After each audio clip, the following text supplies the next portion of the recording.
কল্পনা করুন, ভোরের আলো তখনও ফোটেনি, চারদিকে ঘুটঘুটে অন্ধকার, কিন্তু লক্ষ লক্ষ মানুষ জেগে আছেন। তারা ঘুমাননি, ঘুমাতে পারেননি, কারণ আজকের এই দিনটার জন্য তারা হয়তো সারা জীবন অপেক্ষা করেছেন। কেউ ২০ বছর, কেউ ৩০ বছর, কেউ হয়তো শেষ সম্বলটুকু বিক্রি করে এসেছেন এই মাটিতে পা রাখতে। সবার গায়ে একই পোশাক, সাদা ২ টুকরো কাপড়। কোনো পার্থক্য নেই রাজা আর ফকিরের মধ্যে। সবাই একই কণ্ঠে বলছেন, লব্বাইকা আল্লাহুম্মা লব্বাইক, আমি হাজির, হে আল্লাহ, আমি হাজির। এই দৃশ্য পৃথিবীর আর কোথাও দেখা যায় না। আজ আমরা কথা বলবো হজের সবচেয়ে গুরুত্বপূর্ণ ৫টি দিন নিয়ে। ৮ই জিলহজ থেকে ১২ই জিলহজ, এই ৫টি দিনই হল হজের আসল মূল।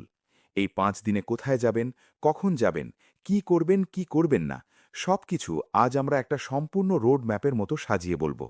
এই ভিডিওটা দেখার পরে আপনার মনে আর কোনো বিভ্রান্তি থাকবে না, ইনশাআল্লাহ। প্রথম দিন, ৮ই জিলহজ।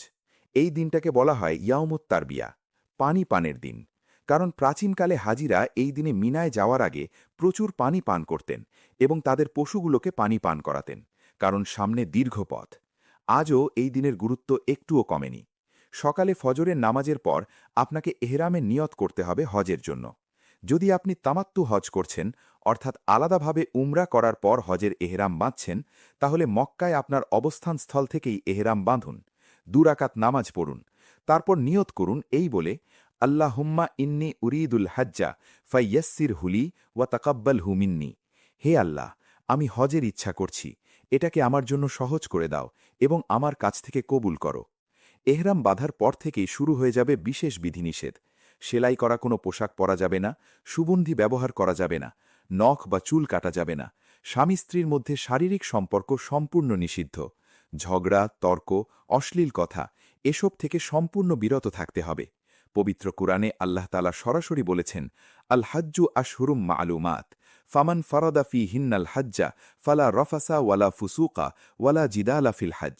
হজ হল নির্দিষ্ট মাসগুলোতে। যে ব্যক্তি সেই মাসগুলোতে হজের সংকল্প করে, সে যেন অশ্লীলতা, পাপ কার্য এবং ঝগড়া বিবাদ না করে। সূরা বাকারা ১৯৭। এরপর মিনার দিকে যাত্রা শুরু। মক্কা থেকে মিনার দূরত্ব মাত্র ৫ কিলোমিটার, কিন্তু এই ৫ কিলোমিটারের পথে লক্ষ লক্ষ মানুষের ভিড়ে মনে হবে পুরো পৃথিবী এক জায়গায় জমে গেছে। মিনায় পৌঁছে ৫ ওয়াক্ত নামাজ পড়বেন, জহর, আসর, মাগরিব, এশা এবং পরদিন ফজর। এখানে বিশেষ নিয়ম হল, জোহর ও আসর এবং মাগরিব ও এশা একসাথে পড়বেন না। প্রত্যেক নামাজ নিজ নিজ ওয়াক্তে পড়বেন এবং ৪ রাকাত নামাজ ২ রাকাত কসর করে পড়বেন। এটি হানাফি মাযহাব অনুযায়ী, যা বাংলাদেশের অধিকাংশ হাজিরা অনুসরণ করেন। ফাতাওয়া হিন্দিয়া, খণ্ড ১। মিনায় পুরো রাত কাটাদেন। তাঁবুতে শুয়ে আকাশ দেখবেন, তাসবিহ পড়বেন, কুরআন তিলাওয়াত করবেন এবং মনে মনে প্রস্তুতি নেবেন, কারণ আগামীকাল সেই দিন যে দিনের জন্য আপনি এত দূর এসেছেন। দ্বিতীয় দিন, ৯ই জিলহজ, ইয়াউমুল আরাফা, আরাফার দিন। এই দিনটি সম্পর্কে রাসূলুল্লাহ সাল্লাল্লাহু আলাইহি ওয়াসাল্লাম বলেছেন, আল হাজ্জু আরাফা, হজই হল আরাফা। তিরমিজি ৮৮৯, সহিহ। পুরো হজের সারসংক্ষেপ এই একটি বাক্যে। যদি আরাফায় উপস্থিত না হওয়া যায়, হজই হয় না। এর চেয়ে বড় প্রমাণ আর কি হতে পারে যে এই দিনটা কতটা অপরিহার্য। ফজরের নামাজ পড়ে মিনা থেকে আরাফার দিকে রওনা দিতে হবে। মিনা থেকে আরাফার দূরত্ব প্রায় ৯ কিলোমিটার। পথে লাব্বাইক পড়তে থাকুন, থামবেন না, আল্লাহর নাম নিতে থাকুন। আরাফার মাঠে পৌঁছে জোহর ও আসরের নামাজ একসাথে পড়বেন, জোহরের ওয়াক্তে।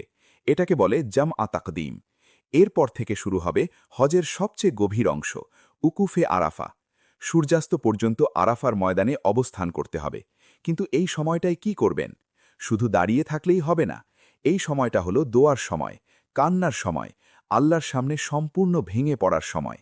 রাসূলুল্লাহ সাল্লাল্লাহু আলাইহি ওয়াসাল্লাম বলেছেন, আরাফার দিনের চেয়ে বেশি আর কোনো দিন আল্লাহ তার বান্দাদেরকে জাহান্নাম থেকে মুক্তি দেন না। মুসলিম ১৩৩৮। ভাবুন, এই মাঠে দাঁড়িয়ে লক্ষ লক্ষ মানুষ কাঁদছেন। প্রত্যেকের বুকে একটা জীবনের ভার, প্রত্যেকের চোখে পানি, প্রত্যেকের ঠোঁটে একই কথা, ইয়া আল্লাহ, মাফ করো। এই দৃশ্য দেখে হয়তো ফেরেশতারাও অবাক হন। আরাফার ময়দানে জাবালে রাহমাত নামে একটা পাহাড় আছে। এই পাহাড়েই হযরত আদম আলাইহিসসালাম এবং মা হাওয়া আলাইহাসসালাম দীর্ঘ বিচ্ছেদের পর একে অপরকে খুঁজে পেয়েছিলেন। এই পাহাড়ে ওঠার কোনো বাধ্যবাধকতা নেই। আসলে ভিড়ের কারণে অনেক সময় তা বিপজ্জনকও হয়। আপনি যে কোনো জায়গায় আরাফার সীমানার ভেতরের থেকে দোয়া করতে পারবেন। সীমানাটা মনে রাখবেন, আরাফার নির্দিষ্ট চিহ্নিত এলাকার ভেতরে থাকতে হবে। ভুলক্রমে বাইরে চলে গেলে উকুফ সাহি হবে না। সূর্য ডোবার পর কিন্তু মাগরিবের নামাজ না পড়ে আরাফার দিকে মুজদালিফার দিকে রওনা দিতে হবে। পথে লাব্বাইক পড়তে থাকুন, ধীরে ধীরে চলুন, ধৈর্য ধরুন। এই পথে ট্রাফিক থাকবে প্রচণ্ড। মুজদালিফা, রাতের আকাশের নিচে খোলা প্রান্তরে লক্ষ লক্ষ মানুষ। মুজদালিফায় পৌঁছে মাগরিব এবং এশার নামাজ একসাথে পড়বেন এশার ওয়াক্তে। এটাকে বলেন জাম আতাকহির। এরপর থেকে রাতটা এখানেই কাটাবেন। তাঁবু নেই, বিছানা নেই, মাটিতে শুয়ে থাকবেন। আকাশ ভরা তারার দিকে তাকাবেন আর মনে মনে ভাববেন, পৃথিবীর আর কোথাও আজ রাতে এত মানুষ একসাথে এভাবে শুয়ে নেই। মুজদালিফায় আরেকটি গুরুত্বপূর্ণ কাজ হল পাথর সংগ্রহ করা। পরদিন শয়তানের স্তম্ভে নিক্ষেপের জন্য ৪৯টি বা ৭০টি ছোট ছোট পাথর কুড়িয়ে নিন। পাথরগুলো ছোলার দানার মতো আকারের হওয়া উচিত। খুব বড় পাথর নয়, আবার ধুলোর মতো ছোটও নয়। ফজরের নামাজ মুজদালিফায় পড়তে হবে, এটি সুন্নাত। তারপর ফজরের পর ভালো আলো হওয়ার আগে আবার মিনার দিকে রওনা দিতে হবে। তবে যারা বৃদ্ধ, অসুস্থ বা দুর্বল তারা রাতের মাঝামাঝি সময় চলে যেতে পারেন। এটি রাসূলুল্লাহ সাল্লাল্লাহু আলাইহি ওয়াসাল্লামের নির্দেশ। তিনি নিজেই তার পরিবারের দুর্বল সদস্যদের আগেই পাঠিয়ে দিয়েছিলেন। তৃতীয় দিন ১০ই জিলহজ, ইয়াউমুন নাহার, কোরবানির দিন, ঈদুল আজহা। এই দিনে ৪টি কাজ করতে হবে এবং এই ৪টি কাজের একটি নির্দিষ্ট ক্রম আছে যা মেনে চলা উত্তম। প্রথম কাজ, রমিউল জামারাত, শয়তানের বড় স্তম্ভে ৭টি পাথর ছুঁড়ে মারা। এই স্তম্ভটির নাম জামারাতুল আকাবা। পাথর ছুঁড়তে ছুঁড়তে প্রতিটি পাথর ছোড়ার সময় বলবেন, বিসমিল্লাহি আল্লাহু আকবার। এই রীতির পেছনে রয়েছে হজরত ইব্রাহিম আলাইহিসসালামের ঘটনা। যখন তিনি তার পুত্রকে কোরবানি দিতে যাচ্ছিলেন, শয়তান ৩টি জায়গায় তাকে প্রলোভন দিয়ে বিরত করতে চেয়েছিল।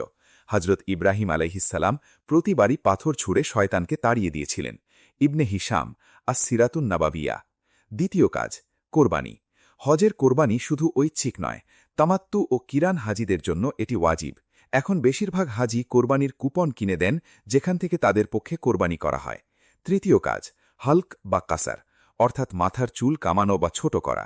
পুরুষদের জন্য সম্পূর্ণ মাথা মুন্ডন করা উত্তম। মহিলারা শুধু চুলের ডগা থেকে ১ আঙ্গুল পরিমাণ কেটে দেবেন। চুল কামানোর পর এহরামের অধিকাংশ বিধিনিষেধ শেষ হয়ে যায়।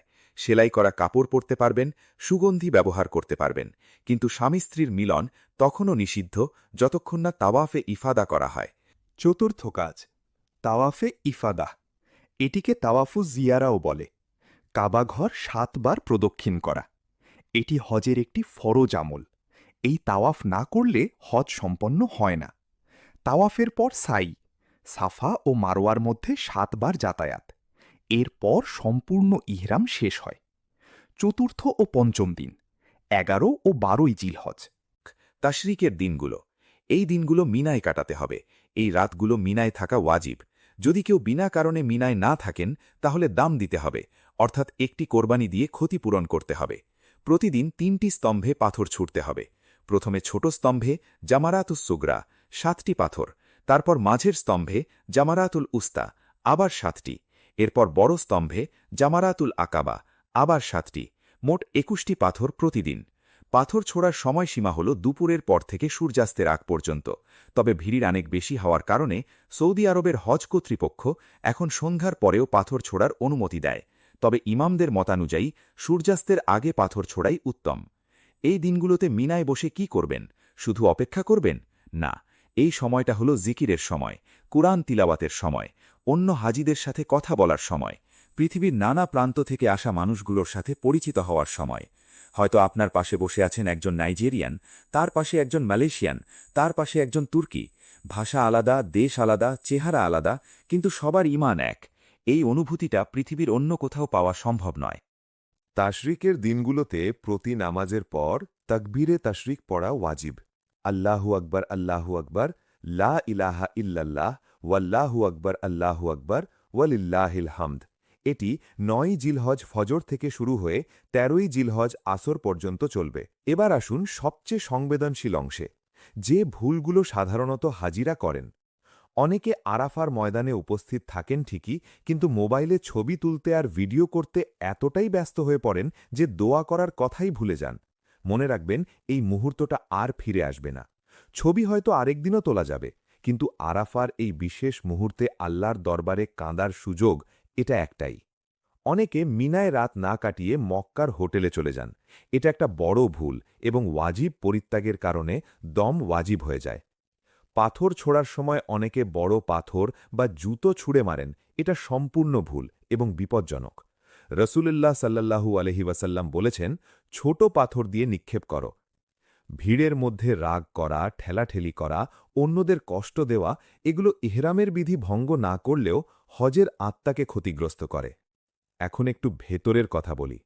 হজের এই ৫টি দিন শুধু ধর্মীয় আনুষ্ঠানিকতা নয়, এই ৫টি দিন আসলে একটি আধ্যাত্মিক জীবন পরিবর্তনের পথ। মিনায় প্রথম রাতে যখন আপনি তাঁবুতে শুয়ে থাকবেন, সেই মুহূর্তে অনুভব করুন যে আল্লাহ আপনাকে ডেকেছেন। কোটি মানুষের মধ্য থেকে আপনাকে বেছে নিয়েছেন। আপনি অনেক গরিব হতে পারেন, অনেক দুর্বল হতে পারেন, কিন্তু আল্লাহ আপনাকে তার ঘরে ডেকেছেন। আরাফায় যখন দাঁড়াবেন, সেটা শুধু একটি ময়দানে দাঁড়ানো নয়, সেটা আসলে আপনার জীবনের সামনে দাঁড়ানো। সমস্ত ভুল, সমস্ত পাপ, সমস্ত লজ্জা নিয়ে আল্লাহর সামনে দাঁড়ানো এবং জানা যে ইন্নাল্লাহা ইয়াগফিরু যুনুবা জামিয়া, নিশ্চয়ই আল্লাহ সমস্ত গুনাহ মাফ করেন। সূরা জুমার ৫৩ নম্বর আয়াত। মুজদালিফার খোলা আকাশের নিচে যখন শুয়ে থাকবেন, সেই সরলতাটা অনুভব করুন। কোনো বিলাসিতা নেই, কোনো আভিজাত্য নেই, শুধু মাটি আর আকাশ। ঠিক যেভাবে একদিন চলে যাবেন শুধু কাপড়ে মোড়া শরীর আর মাটির কবর। এবং শেষ দিন ১২ই জিলহজের সন্ধ্যের আগেই যারা মিনা ত্যাগ করবেন, তারা ৩ দিনে হজ সম্পন্ন করতে পারবেন। যারা ১৩ই জিলহজ পর্যন্ত থাকবেন, তাদের সেদিনও পাথর ছুঁড়তে হবে। সূরা বাকারার। মিনা থেকে মক্কায় ফিরে আসার পর একটি কাজ বাকি থাকে, বিদায়ী তাওয়াফ। এটিকে বলে তাওয়াফুল বিদা। মক্কা ছাড়ার আগে এই তাওয়াফ করতে হবে, এটি ওয়াজিব। রসুলুল্লাহ সাল্লাল্লাহু আলহি ওয়াসাল্লাম বলেছেন, তোমাদের শেষ কাজ যেন কাবা ঘরের সাথে হয়। যখন শেষ বানের মতো কাবার দিকে তাকাবেন, সেই মুহূর্তটা বর্ণনা করার মতো না। অনেক হাজি বলেন, সেই মুহূর্তে তারা কাঁদতে কাঁদতে পিছিয়ে যান, চোখ সরাতে পারেন না। মনে হয়, আবার কি আসতে পারব? আবার কি এই ঘর দেখতে পাব? কবুল হজের প্রতিদান সম্পর্কে রসুলল্লাহ সাল্লাল্লাহু আলহি ওয়াসাল্লাম বলেছেন, আল হজ্জুল মবরুরু লাইসা লাহু জাজাউন ইল্লাল জান্নাহ। কবুল হজের পুরস্কার শুধু জান্নাত। বুখারী। শুধু জান্নাত। পৃথিবীর কোনো পুরস্কার, কোনো সম্মান, কোনো সম্পদ এর সমতুল্য নয়। আপনি লক্ষ টাকা খরচ করেছেন, ১০০০ মাইল পথ পাড়ি দিয়েছেন, শরীরকে কষ্ট দিয়েছেন, কিন্তু বিনিময় যা পাবেন তা অসীম। তাই যারা এখনও হজে যাননি, দেরি করবেন না। শরীর সুস্থ থাকতে, সামর্থ্য থাকতে আল্লাহর ডাকে সাড়া দিন। আর যারা হজে যাওয়ার প্রস্তুতি নিচ্ছেন, এই রোডম্যাপটা মাথায় রাখুন। প্রতিটি পদক্ষেপ সচেতনভাবে দিন, কারণ হজ শুধু একটি ভ্রমণ নয়, এটি একটি রূপান্তর। এই ৫টি দিনে আপনি যে মানুষটি হয়ে ফিরবেন, সে আগের মানুষটির চেয়ে আলাদা হবেন, যদি সত্যিকারের নিয়ত থাকে, সত্যিকারের মনোযোগ থাকে। আল্লাহ আমাদের সবাইকে হজে মবরুর নসিব করুন। আমিন।